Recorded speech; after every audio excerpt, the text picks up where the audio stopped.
Vice President J.D. Vance is in Bangor today, campaigning with former Governor Paul LePage, who is running to represent Maine's 2nd congressional district. Vance is also expected to talk about a new initiative from the Trump administration to crack down on fraud in federal health programs. Political reporter Phil Hirschkorn is live in Bangor, inside the venue where the vice president is set to speak. Hi, Phil.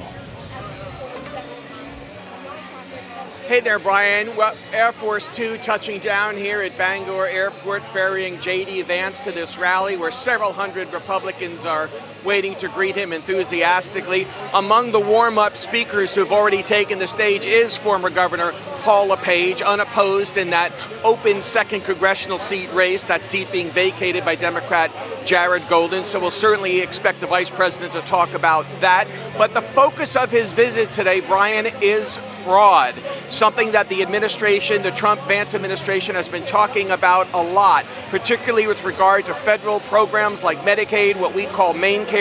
You know, it's a $4.7 billion a year program in Maine. $3 billion of that comes from the federal government. And the administration has been increasingly vocal about concerns that states like Maine are not properly vetting people who are enrolled or payments to providers. In fact, Vance leads a task force on fraud that Trump initiated in March. And its mission is that states have refused to institute basic fraud controls, such as providing enrollee information to the federal government that will allow it to verify eligibility. As a result, the Trump administration says illegal aliens, criminals, foreign gangs, bureaucrats, state and local officials, NGOs, and ineligible providers exploit these programs intended to provide a safety net to lawfully eligible Americans with ease. They also point out the states, saying the staggering fraud and waste in Minnesota alone is a case in point.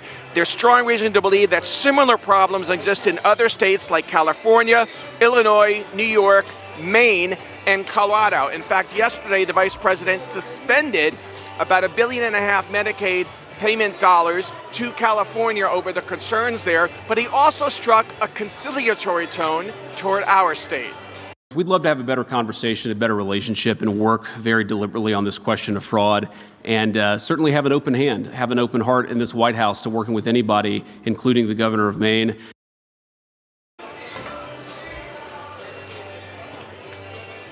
Just two examples we've heard about, we think we'll hear more about, is the federal government alleges, the Center on Medicaid and Medicare Services, that there's been something like $45 million in problematic payments for autism services. They've also pointed to $1.7 million in overbilling to one of the NGOs, a Somali-run NGO that provides health services. So we expect to hear more about that in Vice President J.D. Vance's speech, which we think will start within the hour. Brian, back to you.